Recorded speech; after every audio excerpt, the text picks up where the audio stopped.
ಪರಿಣಾಮ ಏನಾಗದ್ರಿ, ಬಿಜಾಪುರ ಜಿಲ್ಲೆಗೆ ಯಾರು DDPI ಬರ್ಲಕ್ ಒಲ್ಲೆ ಅಂತಾರೆ. ನೀವು ತೆಗೆದು ನೋಡ್ರಿ ಸರ್ಕಾರಿ ಆದೇಶ. ಈಗಾಗ್ಲೇನೆ ಒಂದ್ ಇಬ್ಬರಿಗೆ ಆದೇಶ ಆಗಿ ನಾ ಬರುದಿಲ್ಲ ಸರ, ನಮ್ಗೆ ನೀಗಲ್ ಇಲ್ಲಿ ಬಿಜಾಪುರ ಜಿಲ್ಲೆ ಬಂದು DDPI ಹುದ್ದೆ ನಿಭಾಯಿಸುವುದು ಅನ್ನುವಂಥ ಸ್ಥಿತಿ ನಿರ್ಮಾಣ ಆಗಿದೆ. ಒಂದ್ ಕಡೆ ಕಾಂಗ್ರೆಸ್ ನನಗಿರುವಂತ ಒಳ ಕಚ್ಚಾಟದ ಪರಿಣಾಮವಾಗಿ, ಅದು ವಿಶೇಷವಾಗಿ ಈ ಜಿಲ್ಲೆಯೊಳಗಿನ ಒಳ ಕಚ್ಚಾಟದ ಪರಿಣಾಮವಾಗಿ ಯಾ ಅಧಿಕಾರಿ ಕೆಲಸ ಮಾಡೋದ್ರೂ ಒಬ್ಬರ ಕೆಂಗಣಿಗೆ ಗುರಿಯಾಗಬೇಕಾಗ್ತದ ಅನ್ನುವಂತ ಭಯ. ಎರಡನೇದ್ದು, ಆ ಹುದ್ದೆಗೆ ನಿಗದಿಪಡಿಸಿರುವಷ್ಟು ಲಂಚ ಕೊಡ್ಲಿಕ್ಕೆ ಆಗಲ್ಲ ಅನ್ನುವಂತ ಸ್ಥಿತಿ.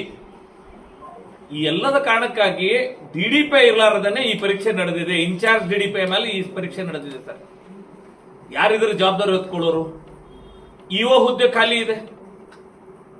ಹಿಂಗಾಗಿ ಒಂದ್ ರೀತಿ ಬಿಜಾಪುರ ಜಿಲ್ಲೆಯೊಳಗ ಶಿಕ್ಷಣ ಇಲಾಖೆ ಅನಾಥ ಆಗಿದೆ. ನಾನೇ ಸ್ವತಃ ಸರ್ ಸನ್ಮಾನ್ಯ ಮುಖ್ಯಮಂತ್ರಿಗಳ ಬಳಿ ಹೋಗಿ ಮಾತಾಡಿ ಬಂದೆ. ಬಿಫೋರ್ ಎಕ್ಸಾಮಿನೇಷನ್ ಸನ್ಮಾನ್ಯ ಶಿಕ್ಷಣ ಸಚಿವರ ಬಳಿ ಹೋಗಿ ಬಂದೆ, ಪ್ರಿನ್ಸಿಪಲ್ ಸೆಕ್ರೆಟರಿ ಅವ್ರ ಬಳಿ ಹೋಗಿ ಬಂದೆ.